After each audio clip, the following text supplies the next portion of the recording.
Hello, everyone. I'm Hector Armenta from Opera Cultura. I'm the artistic director and a composer.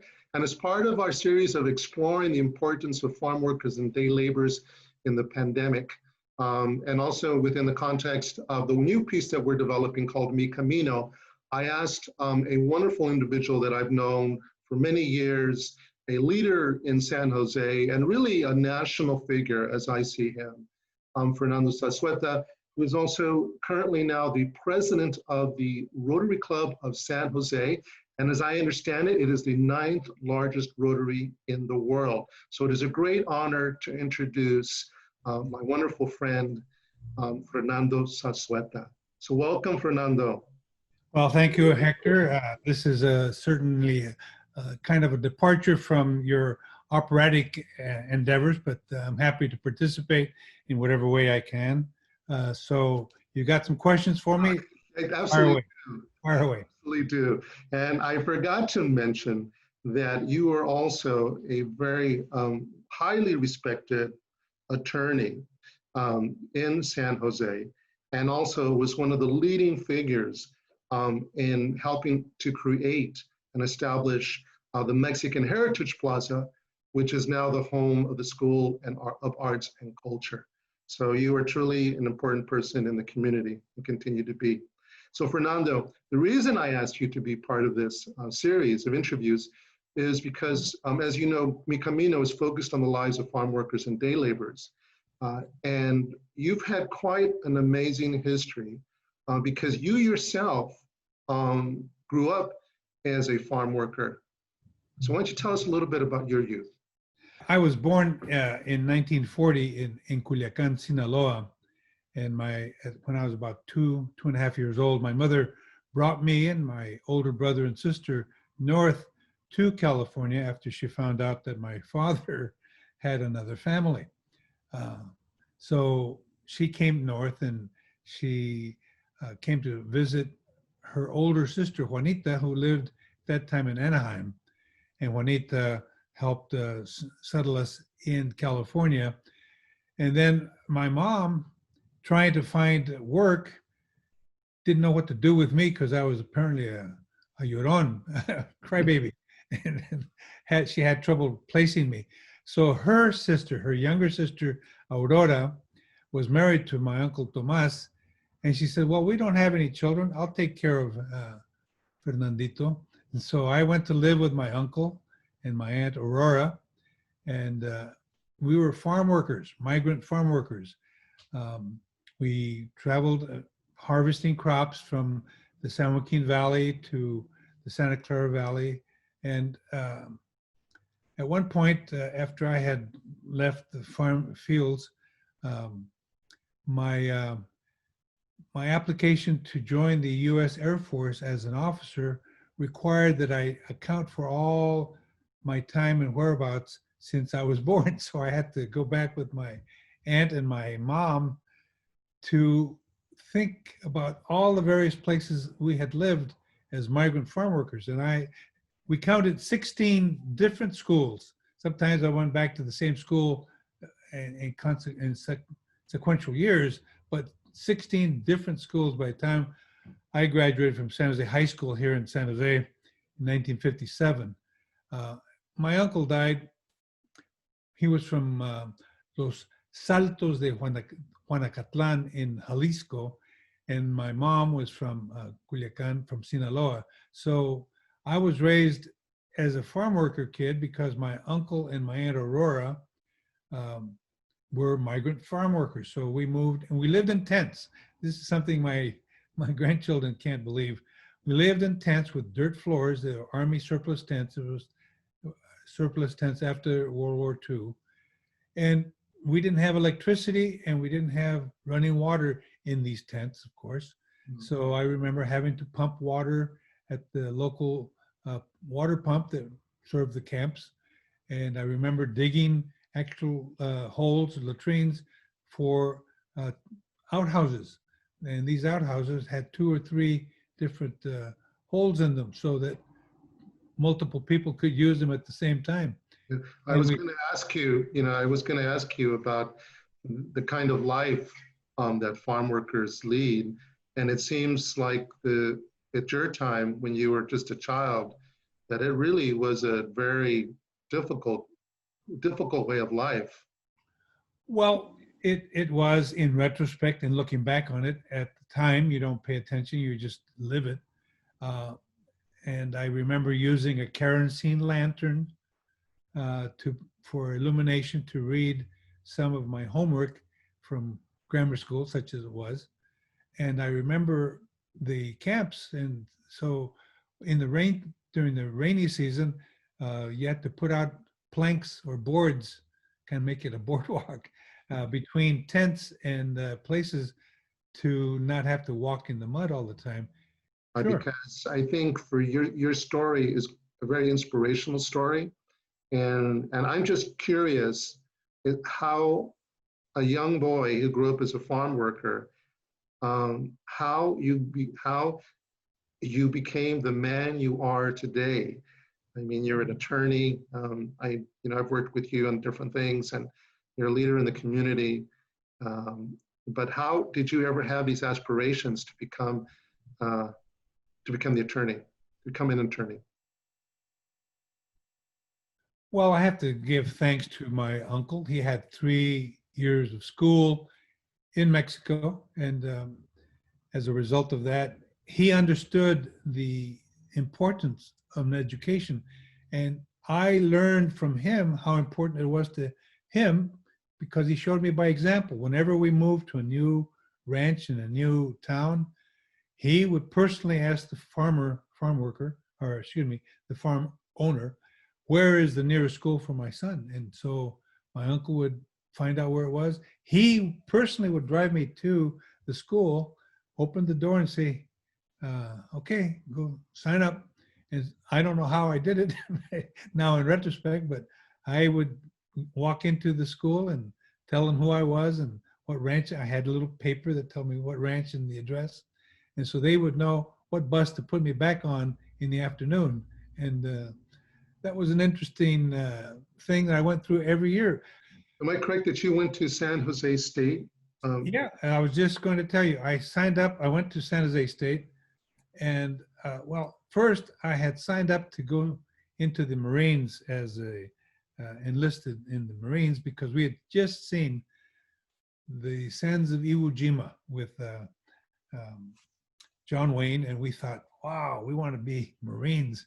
And so all of us, there was about 7 of us, went over to the recruitment office and signed up. And the guy says, does anybody have an alias? And I said, well, what do you mean?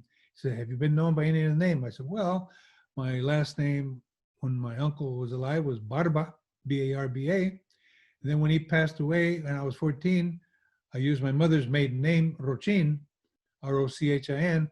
He said, well, what's your dad's name? Oh, it's Zazueta, but I've never met him. He said, well, I've got news for you, kid. Your name is Zazueta. You have to go back and correct all your school papers before you can join the Marines. So my friends left and I wasn't able to join the Marines at the time. So I took care of all those papers. By that time, they had already gone. So I went to San Jose State instead. But being that you were just one of the few Latinos at San Jose State, I'm going to make an assumption that sort of helped you to see the importance of the work that you could do as a lawyer in the community. So can you tell me a little bit about your work in the, you can start with sort of the Mexican Heritage Plaza, your work in the community and how much you've really contributed to the city. Well, I never really had that noble thought back then when I was a college student. All I was interested in was getting through school. And as a matter of fact, it wasn't until after I graduated that I went down to Mexico as a young man. I was 22 years old. I went down there with 2 of my college roommates. And in the process, I heard the bandas from the north of Mexico into the marimbas, into mariachis, and I saw the difference in the very different college atmosphere.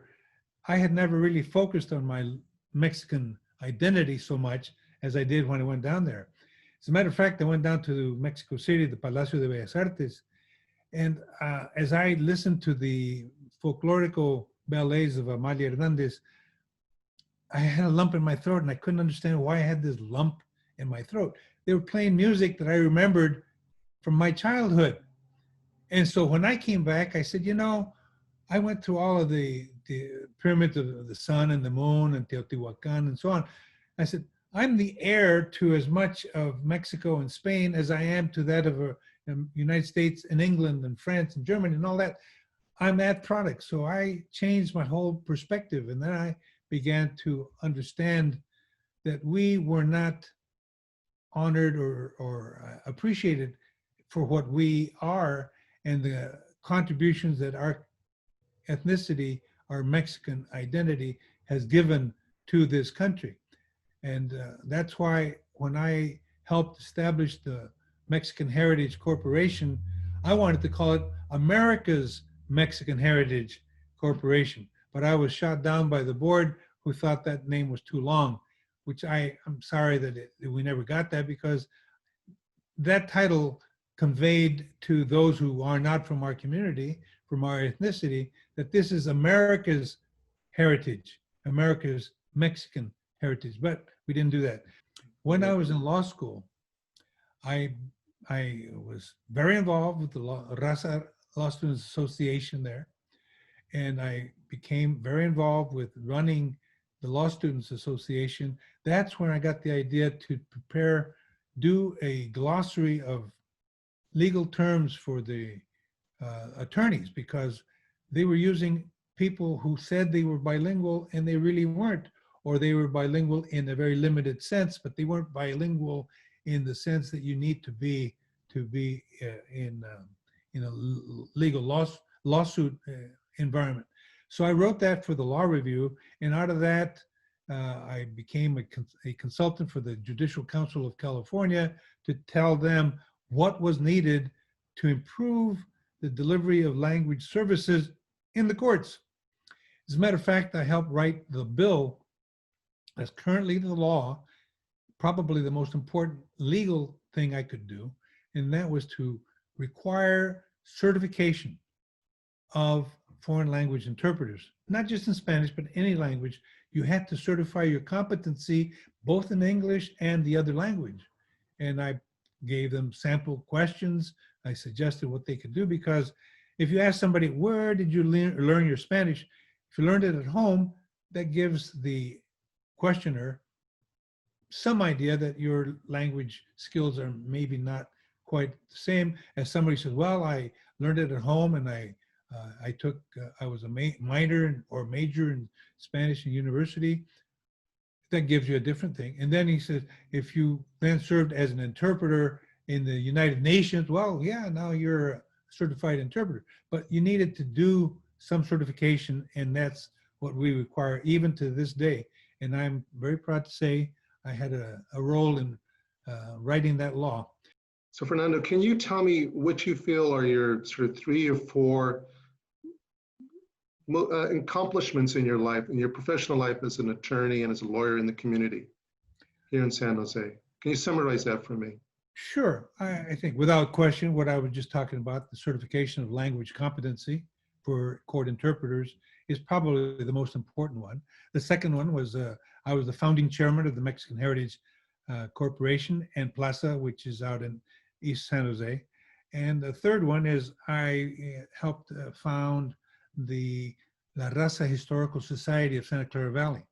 Back in 2016, there were about 30 organizations in the Valley. None of them dealt with the accomplishments of our community, of the Raza community. And so I'm very pleased to say that those 3 things are some of the most important community things that I've done.